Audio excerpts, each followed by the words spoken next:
Good morning my dear students. इस video lecture में हम मॉलिक्यूलर रिएक्शन के बारे में डिस्कस करेंगे। इससे पहले जो वीडियो आपने वॉच की है उसमें ऑर्डर ऑफ रिएक्शन के रिलेटेड न्यूमेरिकल्स आपने अच्छे से डिटेल से एनालिसिस कर लिए हैं। तो देखिए ज़रा मॉलिक्यूलर रिएक्शन क्या है, तो इसको समझने से पहले आपको कुछ पॉइंट्स अच्छे से समझने होंगे। तो पहला पॉइंट क्या है, आपके पास केमिकल रिएक्शन। तो जो केमिकल रिएक्शन है वो यहाँ पर chemical reaction two types generally. Number first क्या है, simple reaction, simple chemical reaction, simple chemical reaction. और जो सेकंड है वो क्या है, कॉम्प्लेक्स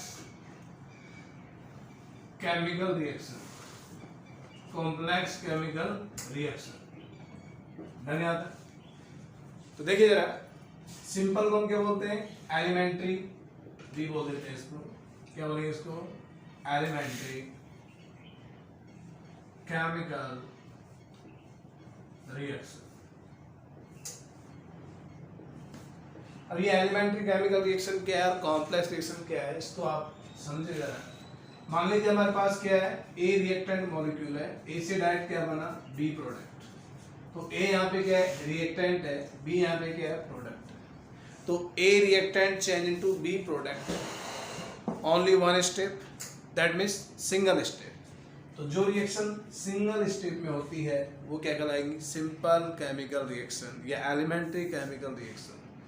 तो मैं उम्मीद करूंगा कि आपको समझ में आ गया होगा। नेक्स्ट है कॉम्प्लेक्स केमिकल रिएक्शन।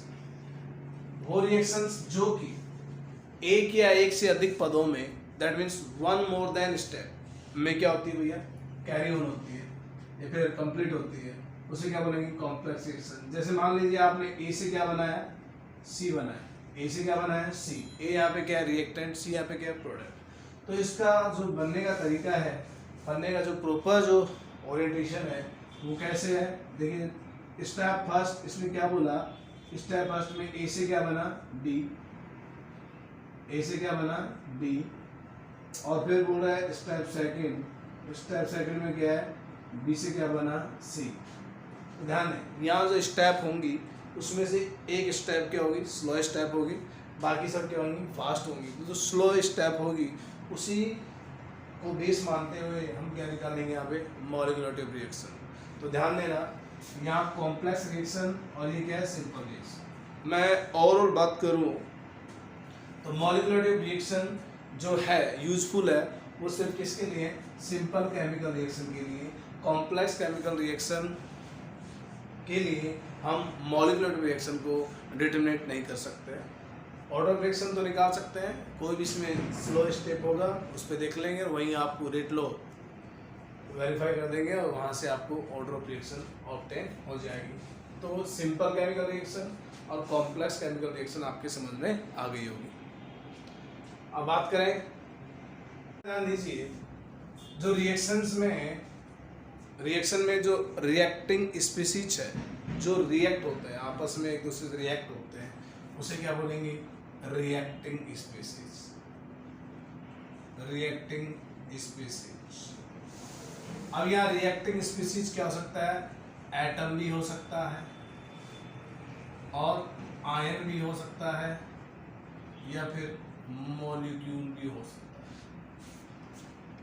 है। Atom, ion, molecule as a reactant, ये चेंज होंगे इसमें, प्रोडक्ट, मॉलिक्यूल। यहाँ तक क्लियर है। ध्यान दें, जब रिएक्टेंट मॉलिक्यूल्स आपस में रिएक्ट करते हैं, ये रिएक्टिंग स्पीसीज आपस में रिएक्ट होती है, तो उस दौरान इनमें क्या होता है, कॉलिजन होता है, टक्कर होती है। अब ये टक्कर प्रॉपर है या फिर इम्प्रॉपर, दैट मीन्स इनका जो ओरिएंटेशन है वो प्रॉपर है या इम्प्रॉपर, ये इसका अच्छे से एनालिसिस या अच्छे से डिटेल से पढ़ेंगे, वो कॉलिजन थ्योरी पढ़ेंगे।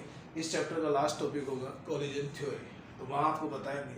तो यहाँ देखिए, मैं बात करूँ, मान लीजिए हमारे पास वन पार्टिकल, तो वन पार्टिकल आराम से कोलाइड कर सकता है टू ईच अदर। इस प्रकार के रिएक्शन को हम क्या बोलेंगे, यूनिमॉलिक्यूलर। बात मेरी समझा, अगर आपको रिएक्शन में 2 पार्टिकल्स या 2 मॉलिक्यूल्स या 2 आयंस या 2 एटम्स आपको दिए जाएं तो ये भी आपस में प्रॉपर कोलिजन करेंगे, प्रॉपर ओरिएंटेशन में कोलिजन करेंगे, इसे बोलेंगे बायमोलिक्यूलर, दिस बायमोलिक्यूलर। इसी तरह बात करें यहाँ पे थर्ड जो दे रखे हैं, मान लीजिए थर्ड है, इसका ये भी क्या होगी, तीनों पार्टिकल्स आपस में प्रॉपर ओरिएंटेशन करेंगे, इसे बोलेंगे ट्राइमोलिक्यूलर। याद रखना, according to collision theory 3 ions, atom या मॉलिक्यूल्स या मैं बोलूँ reacting species are collide to each other in proper way. 3 से ज़्यादा होने पर इनका जो कोलिजन होगा वो प्रॉपर नहीं होगा। तो प्रॉपर नहीं होने से रिएक्टेंट्स मॉलिक्यूल में, रिएक्टेंट्स जो मॉलिक्यूल है वो प्रोडक्ट मॉलिक्यूल में कम्प्लीटली चेंज नहीं होंगे। तो मैं ये कह सकता हूँ कि किसी भी रिएक्शन के लिए जो मॉलिक्यूलर रिएक्शन है वो 3 से ज़्यादा नहीं होती है, 3 से कम या 3 होती है। ये यहाँ तक क्लियर है। ऐसा क्यों होता है? कोलिजन थ्योरी के अकॉर्डिंग ये 3 जो आपको पार्टिकल दे रखे हैं इनका जो कोलिजन है वो प्रॉपर होगा, और 3 से ज़्यादा जो पार्टिकल्स हो जाएंगे उनका कोलिजन है वो प्रॉपर नहीं होगा। तो उनसे ये 100% नहीं है कि रिएक्टेंट मॉलिक्यूल प्रोडक्ट मॉलिक्यूल में चेंज हो जाएगा। मैं अगर इसको आपको अच्छे से समझाऊँ तो ध्यान दीजिए, मान लीजिए आपका कोई फ्रेंड सर्किल है, तो आप उसमें किसी पार्टी अटेंड करने जा रहे हैं। तो आप जब सिंगल जाते हैं तो सिंगल जाएंगे तो अपना खुद का टाइम होता है, हम जिस टाइम पे जाना चाहें उस टाइम पे चले जाते हैं। मान लीजिए आपका फ्रेंड सर्किल 2 फ्रेंड का है, तो उसमें क्या करेंगे, एक फ्रेंड किस समय पे आ रहा है, दूसरा किस समय पे आ रहा है, तो ये कोई प्रॉपर नहीं है कि दोनों एक ही समय पे आए। मेरा कहने का मतलब ये है, जैसे जैसे फ्रेंड सर्किल इंक्रीज होगा वैसे वैसे उनका एक साथ मिलना, एक साथ प्रॉपर ओरिएंटेशन में आना ये संभव नहीं है। तो that's final, when the number of reactants molecule increase then the collision between reactants molecules are not properly, मतलब इम्प्रॉपर होगा, प्रॉपरली नहीं होगा। तो कहने मतलब ये होगा जैसे जैसे इनके नंबर्स बढ़ेंगे, रिएक्टेंट्स के मॉलिक्यूल्स के नंबर बढ़ेंगे, वैसे वैसे कोलिजन क्या होगी भैया, इम्प्रॉपर होगी। और इम्प्रॉपर होने से जो रिएक्टेंट्स मॉलिक्यूल है वो प्रोडक्ट मॉलिक्यूल में चेंज नहीं होंगे। तो मेरा कहने का मतलब आपके समझ में आ गया होगा कि मॉलिक्यूलर रिएक्शन का जो वैल्यू है वो 3 से ज़्यादा नहीं होता है, 3 या 3 से कम होता है। तो यहाँ हमने मॉलिक्यूलर रिएक्शन पढ़ने से पहले हमें 2 पॉइंट क्लियर किए हैं, एक तो केमिकल रिएक्शन और एक है रिएक्टिंग स्पीसीज कितने टकरा सकते हैं आपस में। यहाँ जो सिंपल केमिकल रिएक्शन है ये हमेशा एक स्टेप में होती है, और यहाँ जो मॉलिक्यूलर रिएक्शन है वो केवल सिंपल केमिकल रिएक्शन के लिए क्या होती है, इजिबल होती है, एप्लीकेबल होती है। एक खास बात और ध्यान दीजिए, जब रिएक्टेंट मॉलिक्यूल्स आपस में कोलाइड करते हैं, टक्कर आते हैं आपस में, तो याद रखना क्या तो एक साथ साथ टकराएंगे या फिर साथ साथ, कहने मतलब ये है कि आपस में जब एक साथ साथ टकराएंगे तभी जाके वहाँ प्रोडक्ट मॉलिक्यूल बनेगा। तो यहाँ पर ध्यान दीजिए, जो कोलिजन होगी वो क्या होगी, साइमल्टेनियसली एक साथ साथ होगी, तब जाके वहाँ पे प्रोडक्ट मॉलिक्यूल आपको ऑब्टेन होगा। और इसी दौरान आप रिएक्टेंट्स मॉलिक्यूल्स या रिएक्टिंग स्पीसीज के जो टोटल नंबर्स होते हैं उनके आधार पर आप मॉलिक्यूलर रिएक्शन को डिफाइन कर सकते हैं। नेक्स्ट जो पॉइंट है ध्यान दीजिए, जो मॉलिक्यूलर रिएक्शन है एक थ्योरेटिकली वैल्यू है, ये प्रैक्टिकली वैल्यू नहीं है, इसमें कोई रेट लॉ का यूज नहीं होता है।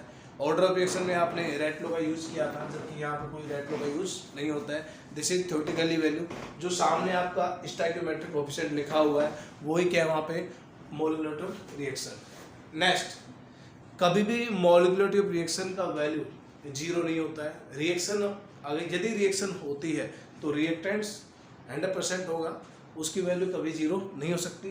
तो मॉलिक्यूलर रिएक्शन जो है वो क्या होते हैं, नंबर्स है, तो नंबर्स 0 कभी नहीं हो सकता। तो इसका मतलब ये हुआ मॉलिक्यूलर रिएक्शन कभी 0 नहीं होगी। और नेक्स्ट सभी स्टूडेंट ध्यान दें, अच्छे समझें, मॉलिक्यूलरिटी की वैल्यू कभी नेगेटिव नहीं होती है, न ही फ्रैक्शनल होती है, फ्रैक्शनल नहीं होती है और नेगेटिव नहीं होती है। हाँ एक बात है, इसकी वैल्यू हमेशा क्या होती है, पॉजिटिव होती है, लेकिन 3 से ज़्यादा नहीं होती। तो मैं उम्मीद करूँगा आपकी ये बात समझ में आ रही होगी।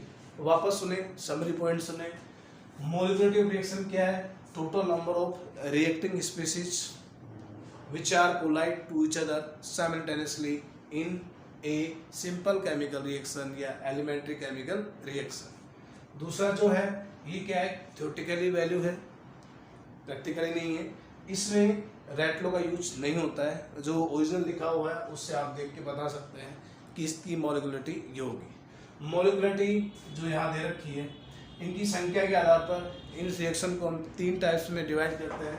एक है यूनिमोलिकुलर जिसमें मॉलिक्यूल या रिएक्टिंग स्पीसीज एक होगी, बायोमोलिकुलर जिसमें 2 होंगे, ट्राइमोलिकुलर जिसमें 3 होंगे। 3 से ज़्यादा कभी नहीं होंगे। कैसे नहीं होंगे? According to collision theory 3 molecules या 3 reacting species are collide to each other in proper way. याद रखें। नेक्स्ट है मॉलिक्युलरिटी का जो वैल्यू है कभी नेगेटिव नहीं होगा, नहीं जीरो होगा, नहीं फ्रैक्शनल होगा। जबकि ऑर्डर ऑफ रिएक्शन में क्या था, जीरो भी होता है, नेगेटिव भी होता है, फ्रैक्शनल भी होता है। इस केस में क्या है, मॉलिक्युलरिटी की वैल्यू हमेशा क्या होती है, पॉजिटिव होती है। आपके माइंड में बात सेट कर लीजिए। तो मैं उम्मीद करूंगा आपके हर पॉइंट अच्छे से समझ में आ रहा होगा, अपने माइंड में अच्छे से सेट कर रहे होंगे आप। और खास बात क्या बताई थी मैंने, जो यहाँ पे दे रखी है मॉलिक्यूलर रिएक्शन, वो कॉम्प्लेक्स रिएक्शन के लिए क्या है, एप्लीकेबल नहीं है। किसके लिए? सिंपल केमिकल रिएक्शन के लिए। और नेक्स्ट बात, अगर बात करें आगे सीनियर क्लासों में, तो कॉम्प्लेक्स केमिकल रिएक्शन है, वहाँ से हमें कोई जो स्टेप स्लो होगा उससे हम मॉलिक्यूलर रिएक्शन का प्रेडिक्शन कर सकते हैं, उसकी भविष्यवाणी कर सकते हैं कि भैया इस स्टेप के थ्रू इसका मॉलिक्युलरिटी ये होगा। लेकिन और रिएक्शन का हम मॉलिक्युलरिटी कभी नहीं निकाल सकते, ये याद रखना है। तो ये सारे पॉइंट थे, क्लियर हो गए। इसी वीडियो लेक्चर में मैं आपको एग्जाम्पल देने वाला हूँ यूनिमोलिकुलर का, बायोमोलिकुलर का, ट्राइमोलिकुलर का। एक खास बात याद रखना, मॉलिक्युलरिटी जो होती है उसको हम कैपिटल M से रिप्रेजेंट करते हैं, जबकि ऑर्डर ऑफ रिएक्शन उसे किससे करते हुए, स्मॉल m से। याद रखना, ये भी अपने आप में इंपॉर्टेंट पॉइंट है। Molecularity of reaction represented by capital M, ठीक है, और order of reaction represented by small m।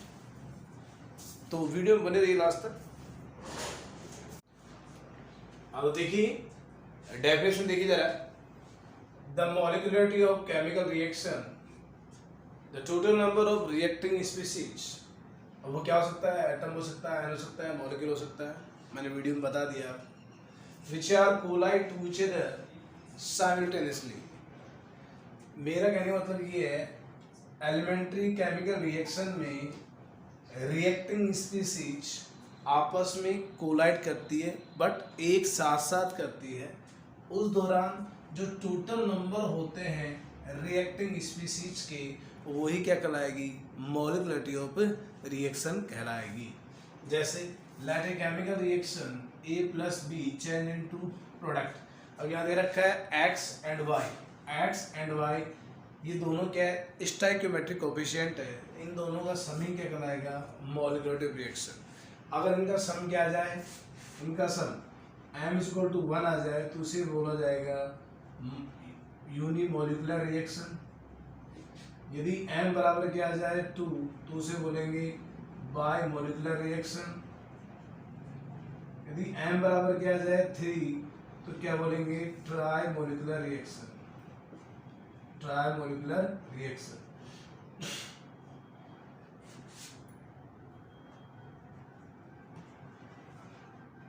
ट्राइमोलिकुलर reaction. बात समझ में आ गई? एग्जाम्पल दे रहा हूँ मैं जरा। यूनिमोलिकुलर का रिएक्शन का एग्जाम्पल है, जैसे मान लीजिए अमोनियम नाइट्राइड। क्या है ये, अमोनियम नाइट्राइड। सही करना है इसको, पीडीएफ में नाइट्रेट लिख रखा है, आप नाइट्राइड लिखे इसको, अमोनियम नाइट्राइड। ये ब्रेकआउट होगा और देगा N2+ में वाटर। बैलेंस कर लेंगे यहाँ पे। तो यहाँ देखिए M की वैल्यू कितनी होती है, 1, तो इसे बोलेंगे यूनिमोलिकुलर। बायोमोलिकुलर के लिए देखिए जरा, 2HI डिकम्पोज H2+ I2, तो यहाँ बन जाएगा M = 2।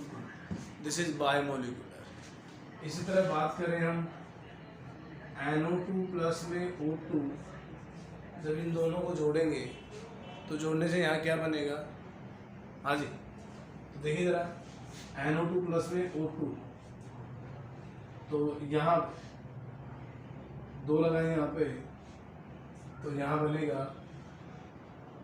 NO2 plus O2। ये थर्ड ऑर्डर का एग्जांपल लीजिए जरा।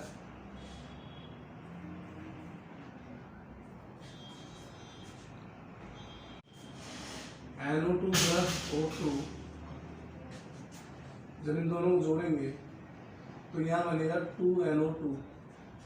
तो देखिए ऑक्सीजन कितने हैं, 4, 2 दूनी 4, नाइट्रोजन कितने हैं, यहाँ पे 1 है, तो यहाँ पे क्या लगाएंगे 2, तो यहाँ बैलेंस करेंगे 2 नाइट्रोजन 2 नाइट्रोजन, ऑक्सीजन कितने हो गए 6, तो NO3।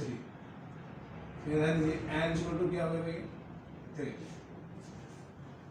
तो ये है यूनिमोलिकुलर, ये है बायोमोलिकुलर, ये है ट्राइमोलिकुलर। अब आए इसकी प्रॉपर्टीज पे, तो प्रॉपर्टीज देखिए जरा। पहला क्या है, इट इज थ्योरेटिकली वैल्यू, एक थ्योरेटिकली वैल्यू है, जबकि ऑर्डर रिएक्शन क्या था, एक प्रैक्टिकली वैल्यू था। रेट लो नॉट फॉलो, वो फॉलो नहीं करना है, जबकि उसमें होगा it can be positive but can not be negative and fractional zero in nature. ये पॉजिटिव होती है लेकिन ये जीरो, नेगेटिव और फ्रैक्शनल कभी नहीं होती है। Next, molecularity of reaction is not more than 3। ये ध्यान दीजिए, मोलिकुलर रिएक्शन की वैल्यू कभी भी 3 से ज़्यादा नहीं होती है, 3 से कम होगी या 3 होगी। It represented by capital M, ये कैपिटल M के द्वारा रिप्रेजेंट होगा। इसी तरह ध्यान दीजिए, 4 elementary complex reaction, no significance of molecularity for complex reaction. तो ध्यान दीजिए, तो ये सॉरी यहाँ पे केमिकल रिएक्शन है, ध्यान दीजिए ये एलिमेंट्री केमिकल रिएक्शन के लिए क्या है, सिग्निफिकेंट है, जबकि कॉम्प्लेक्स रिएक्शन के लिए इसका कोई सिग्निफिकेंट नहीं है। तो ये मैं उम्मीद करूँगा कि आपको ये डेफिनेशन और इसकी प्रॉपर्टीज इजी में तो समझ में आ गए होंगे, ये एग्जांपल्स है। अब हम इस वीडियो लेक्चर में आपको इन दोनों के बीच में difference, molecularity of reaction, order of reaction के बीच में डिफरेंस समझाने वाला है, तो वीडियो में लास्ट तक बने वॉच करें उसको। देखिए, difference between order of reaction and molecularity of reaction. पहला point, it is experimentally value, और ये है it is theoretically value। next, it represented by small n, it represented by capital M, it's follow Rate law, it not follow Rate law। next, order of reaction, it defines sum of power of concentration of reactant in rate differential equation, या बोलेंगे rate determination step। Light chemical reaction मैंने आपको अच्छे समझा रखा है, ज़्यादा detail से नहीं जाना मैं। इधर भी मैंने समझाया था आपको कि जो टोटल रिएक्टिंग स्पीस होती है जो कि कोलाइड होती है साइमल्टेनियसली एक सिंपल केमिकल रिएक्शन में, वो जो टोटल संख्या क्या कहलाएगी, मॉलिक्यूलर रिएक्शन कहलाएगी।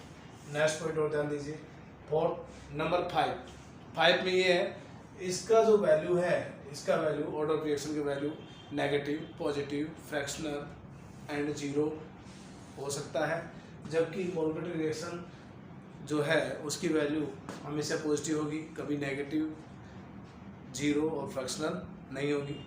याद रखना, अच्छे समझना। और ये जो केमिकल ये ऑर्डर ऑफ रिएक्शन है, ये एलिमेंट्री रिएक्शन और कॉम्प्लेक्स रिएक्शन दोनों के लिए क्या होती है, सिग्निफिकेंट। और यहाँ पर ध्यान करें, इसकी बात करें तो ये ओनली सिंपल केमिकल रिएक्शन के लिए क्या होगी इसका सिग्निफिकेंस होगा, बाकी इन दोनों में यहाँ बात करेंगे तो सिंपल और दोनों मतलब क्या हुआ, सिंपल और कॉम्प्लेक्स रिएक्शन के लिए इसका सिग्निफिकेंस है, जबकि यहाँ पे सिंपल का सिग्निफिकेंस है। तो मैं उम्मीद करूँगा कि आपको molecularity of reaction, order of reaction का इंट्रोडक्शन, उसके न्यूमेरिकल्स, उसका डिफरेंस अच्छे से समझ में आ गया होगा। तो मेरी तरफ से ये टॉपिक क्लियर हो चुका है। तो आगामी समय में हम नए चैप्टर देखेंगे। बाकी जो ऑनलाइन पढ़ाए जा रहे हैं ये आपको जब सिलेबस होगा तब उसके बाद में लेंगे। तो ऑल स्टूडेंट्स अटेंड करें इन क्लासों को, अच्छे से पढ़ें। अब हम इस वीडियो लेक्चर में आगामी टॉपिक के बारे में डिस्कस करने वाले हैं, तो वीडियो को कंटिन्यू वॉच करें। देखिए माय डियर स्टूडेंट्स, मैंने यहाँ जो टॉपिक्स आपको पढ़ाए हैं उससे रिलेटेड क्वेश्चन मैंने पुट किए हैं इस वीडियो में। ABCDEF, इसके अलावा और भी क्वेश्चंस आएंगे। तो आप देखिए इस क्वेश्चन को हम किस तरीके से सोल्व करेंगे। तो जो पहला क्वेश्चन है, right unit of rate constant for zero order reaction. इसमें सीधा सीधा पूछा गया है, 2020 सप्लीमेंट्री का पेपर है, उसमें कहा गया है कि जीरो ऑर्डर रिएक्शन के लिए रेट कांस्टेंट का यूनिट क्या होगा। तो देखिए हम एक को सोल्व करेंगे। तो कैसे करेंगे, वी नो दैट आपको पता है किसी भी रेट कांस्टेंट की यूनिट निकालने के लिए हमारे पास एक फॉर्मूला है, वो क्या है, K equals to mole 1 minus n litre n minus 1, और यहाँ पे क्या है, सेकंड ले लेता हूँ टाइम, मान लीजिए टाइम मैंने सेकंड ले लिया है, तो सेकंड इनवर्स। तो यहाँ क्वेश्चन में क्या दे रखा है, n इक्वल्स टू 0 दे रखा है, जीरो ऑर्डर रिएक्शन। बड़ा इजी क्वेश्चन है, 1 नंबर का है। तो कैसे सोल्व करेंगे, K equals to mole 1 minus 0 litre 0 minus 1, और यहाँ पे क्या है, सेकंड इनवर्स। तो बात करें K equals to mole litre inverse और सेकंड इनवर्स। तो यहाँ पर जीरो ऑर्डर रिएक्शन के लिए रेट कांस्टेंट का जो यूनिट होगा वो क्या होगा, मोल litre inverse second inverse. 2020 supplementary exam में ये क्वेश्चन पूछा गया है, 1 नंबर का। अगर आपने इन वीडियो को अच्छे से वॉच किया है तो क्वेश्चन बहुत इजी तरीके से सोल्व हो जाएगा। अब बात करें हम बी क्वेश्चन की। बी देखिए जरा, बी क्या कह रहा है, right unit of rate constant for first order reaction. First order reaction ये भी 2020 सप्लीमेंट्री एग्जाम में पूछा गया है। तो हमें क्या करना है, n की जगह क्या लिखना है, 1 लिखना है, बाकी वो का वही तरीका हमारे पास, इसमें कुछ नहीं है, कुछ नया नहीं है। n इक्वल टू क्या लगा दिया, 1। तो यहाँ पे क्या आ जाएगा, K इक्वल टू, ये बी का आंसर है, K equal to m 1 minus 1 litre 1 minus 1 और सेकंड इनवर्स। तो यहाँ क्या लिखेंगे, K इक्वल्स टू मोल की पावर 0 लीटर की पावर 0 और सेकंड इनवर्स। किसी की पावर 0 क्या होता है माय डियर स्टूडेंट्स, 0 होता है। तो क्या लिखेंगे, K इक्वल्स टू, यहाँ लिख देंगे K equals to second inverse.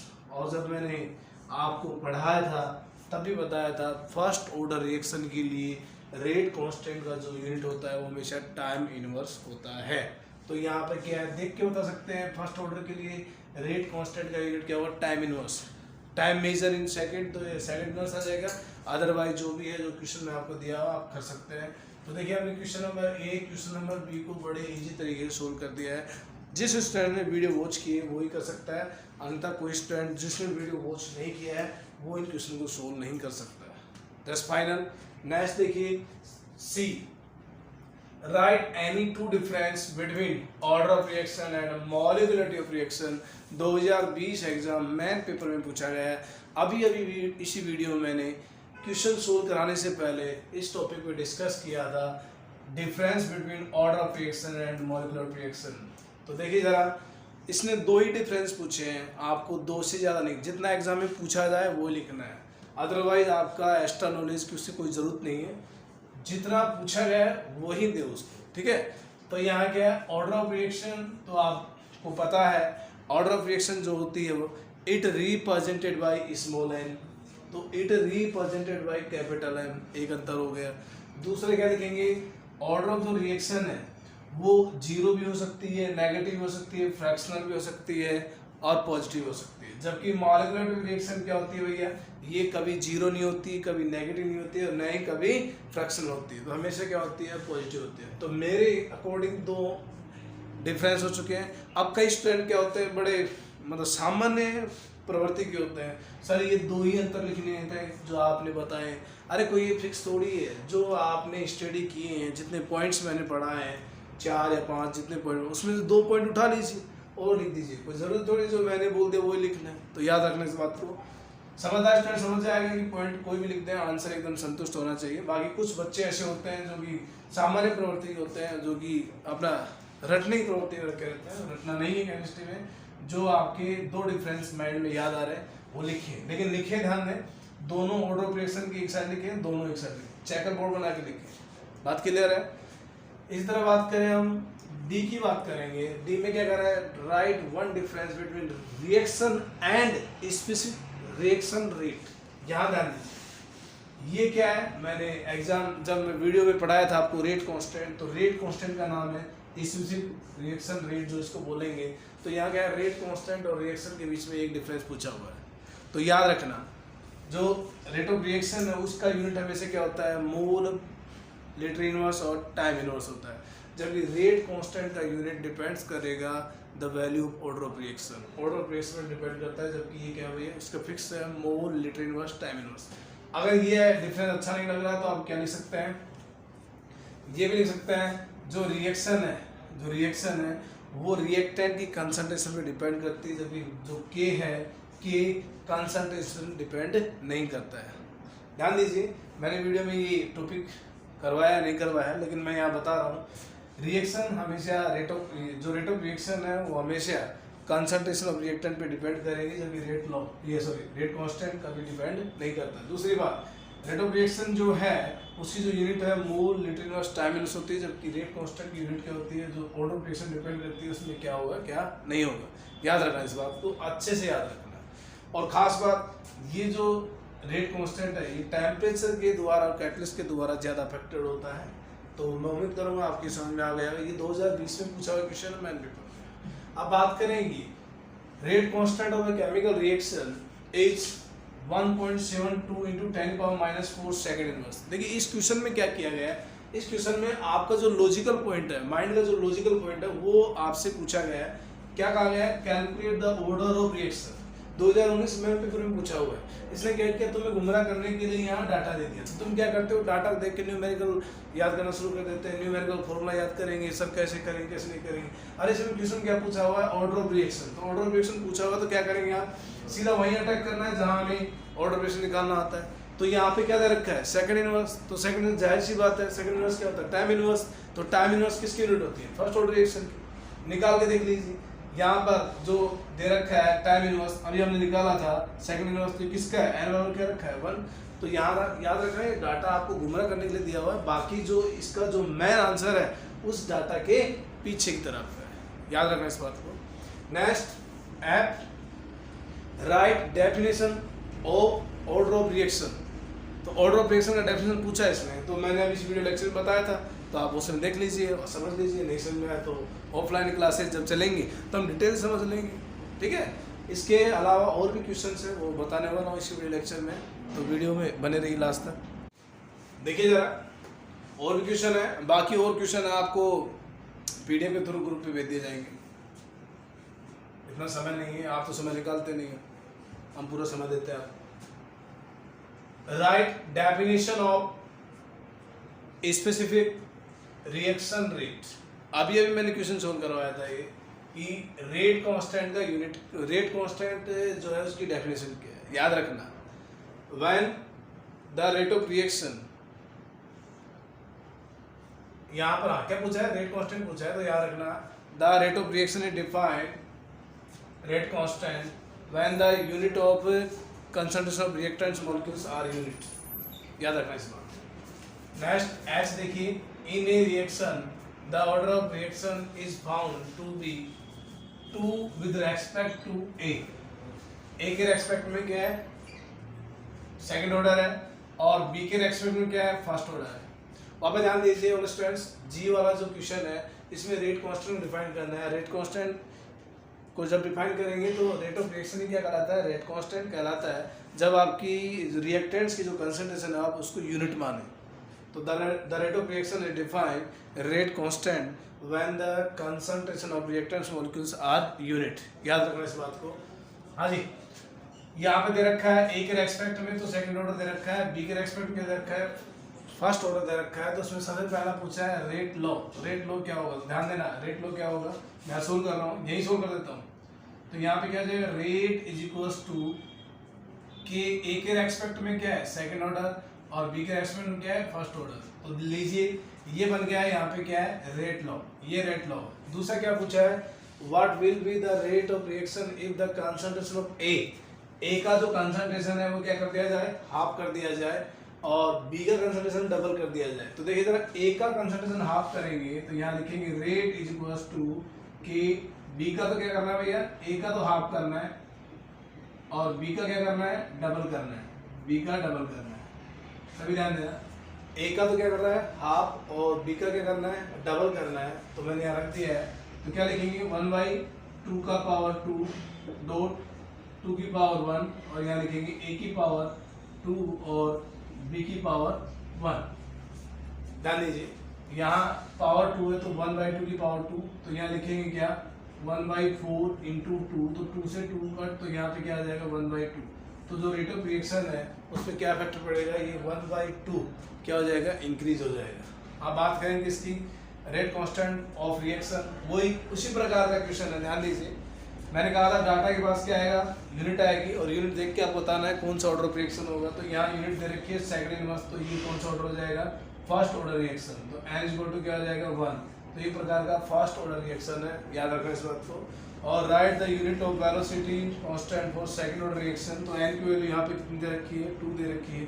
जब आप n की वैल्यू इस फॉर्मूले में रखेंगे तो आंसर आएगा मोल इनवर्स लीटर और यहाँ पे आ जाएगा second inverse. Second inverse time measure करते हैं, ठीक है। बाकी आप टाइम इनवर्स लिख सकते हैं, कोई दिक्कत नहीं है। तो मैं उम्मीद करूँगा कि न्यूमेरिकल्स ये क्वेश्चंस जो भी है समझ में आ गए होंगे, तो आप प्रैक्टिस करना, ठीक है। आज के लिए इतना ही काफ़ी।